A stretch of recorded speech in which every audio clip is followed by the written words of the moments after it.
serial entrepreneur with over 20 years of business experience. Now, the last 10 years, he has been working on a theory that helps people be more productive, engaged, and happier at their job.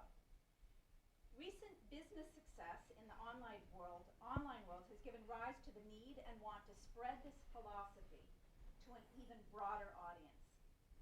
His topic, the human CEO, personal leadership and responsibility in the workplace, is going to keep you rooted to your seat. It is my pleasure to introduce Randy Ansems.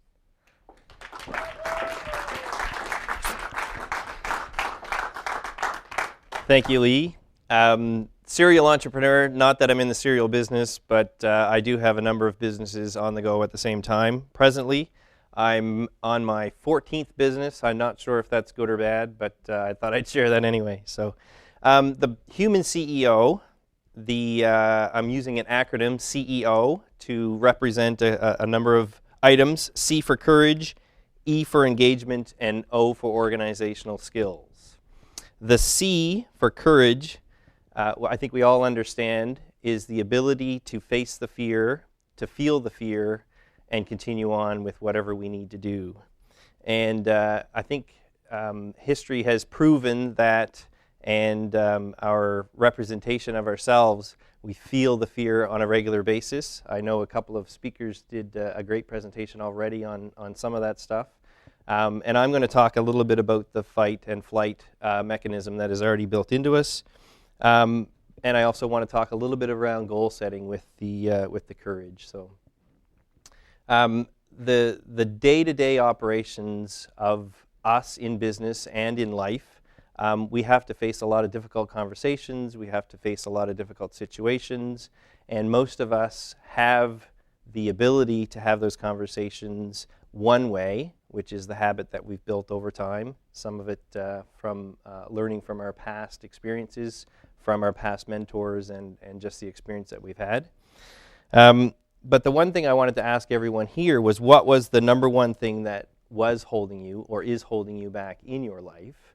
And I think that would attribute to allow you to set some goals, which would be to overcome that one thing that is holding you back. The big question, and my esteemed colleague Kay said it's real easy to do, to write that down, but sometimes it's not that easy to know what the one big thing that is holding you back. And that leads to the second part of courage, and that is something that we face every day as well, which is called self-deception. Self-deception is the piece that we know there's a problem, we feel there's a problem, but we don't quite know what the problem is. Or we know there's a solution out there that would help us get to the next level, but we don't quite know what the solution is. Most of the time, the problem is actually us and not anyone else and not any other external situation. So self-reflection is a big piece of courage as well. So if you could get to the self-reflection, and a lot of the times you need some assistance from others, from a mentor, from a friend, from a family member, and sometimes people need professional help as well, to get to the point where they can actually see what's holding them back, because we are blind many times on what is actually causing us grief or holding us back. The fear comes in many ways, but the two main ways are flight and fight. And Leah talked a little bit about that with her husband. I'm not going to get into it too much detail, but I'm sure we've all experienced those situations many times at home, and certainly at work on a regular basis, depending on the actual amount of interactivity that we have with others. The main topic of today, though, I was going to focus on engagement, and then I'll touch lightly again on organizational skills. But engagement is a huge piece of what gets us going every day, or doesn't get us going every day. It is one of the things that is holding us back, or it is one of the things that allows us to excel at our job. My definition of engagement is being present to the task and performing it with all of the positive energy that you can muster. And it's a bit of a stretch to think that you can bring positive energy to every moment of your life, but it is possible. There are people doing it. Sometimes you have to sharpen the saw, as Stephen Covey says, but even sharpening the saw, you can bring the sharpening with as much muster as you can bring forth. So I've got a couple of stories to talk about engagement. One of them is a story about my wife. Love her lots, but she says she's not a morning person. So every morning we have 3 children that have to get off to school, and we've decided mutually that it is going to be her role to get the children off, because I like to go into work around 6:30, and the bus doesn't come till about 7:38. So really I sneak off to work because it's easier. But she has taken on that role, and she's been doing it now for about 9 years.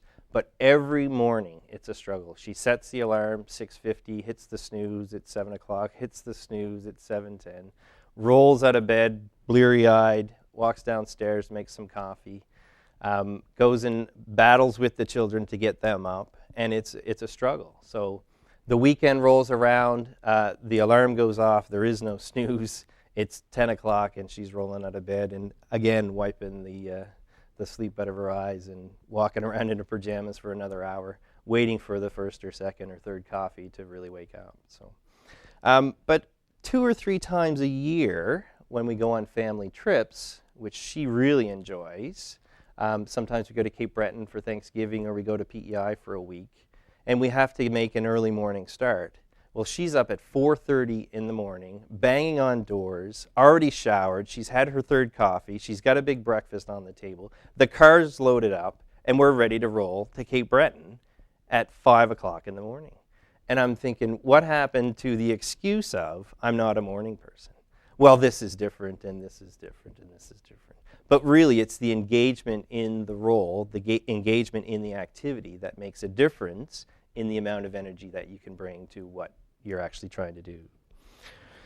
One more story about engagement, and it's more of a business story. Recently, I've just left a business, sold it, but during the growth of that operation, we had 4 sales reps on staff. We were introducing a new product, which was what we would call an upsell. So after we made an initial sale to a customer, at the point of sale, we would then ask them, would you like to also have this product? Sort of like adding French fries to your Big Mac, or upsizing you to the full meal deal. So we had some real difficulty introducing the product to the clients. Everyone that actually got the message seemed to like the opportunity to upsize or to get the fries with the Big Mac. But the sales reps statistically weren't really presenting the numbers or the opportunity to all of the customers, even though most of the ones that have done it actually found out that the customer is very interested in the product. They love to have fries with the Big Mac.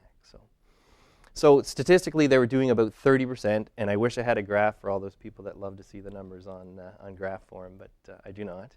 But we found out that only 30% of the conversations actually got presented the opportunity to purchase, and 10 out of those 30 purchased.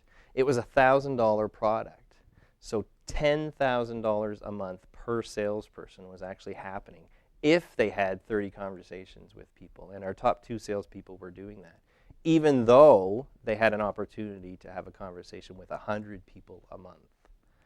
So we sat down in a sales meeting and went through and presented the statistics, and we had the whiteboard, and everyone sort of gave their reasons why they weren't presenting it. They weren't comfortable at the time. They didn't really believe in the product, or they didn't like it enough, or they didn't think they could bother the customer with the next opportunity. It was too much work. They were too busy during the day. They had too many things to do. There were so many excuses. My belief was they weren't engaged in that selling process enough. So I sat back, listened to all the excuses, took over the whiteboard for a little moment, and said, what if we sold 100 of these? What if we closed 100% of these? What would it do for the company? And everybody sort of projected forward and thought about the numbers, and it would really grow the company to the next level. And that was my goal, and I believe that was their goal as well. So I turned the tables a little bit and said, what if you had 100 conversations with 100 people that you had the opportunity to have that conversation with? Would that be too much of a stretch to ask? And they sort of hummed and hawed and said, possibly we could, maybe if we could, and blah, blah, blah. So I still didn't quite have them. So I said, what would be your closing ratio on average? It's about 33, 35%. What if you sold 35 because you had 100 conversations?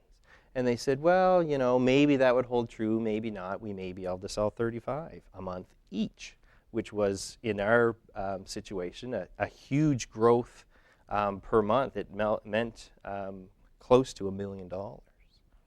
And it was all profit because it was a CD product that we could reproduce for very cheaply. It was great content, but it was an intellectual property piece.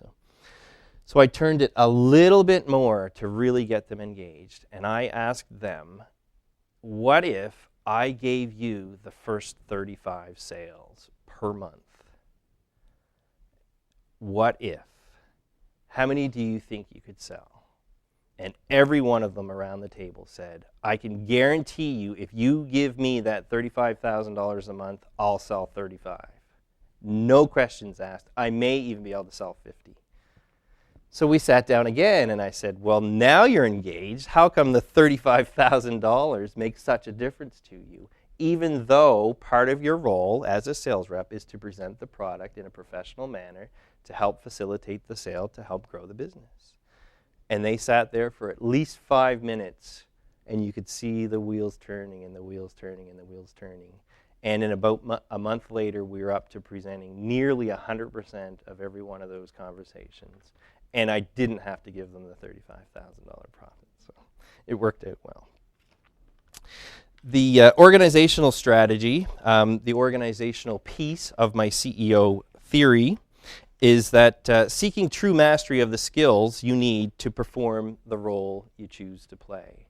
So if you want to be a public speaker, and you want to be a master public speaker so that you can command high rates, amaze audiences such as yourself, and feel the prestige of being successful at your chosen profession, you have to set a goal, decide to do it, and do it. Walk the walk and talk the talk. So there is a theory around that it will probably take you 10,000 hours to be a master.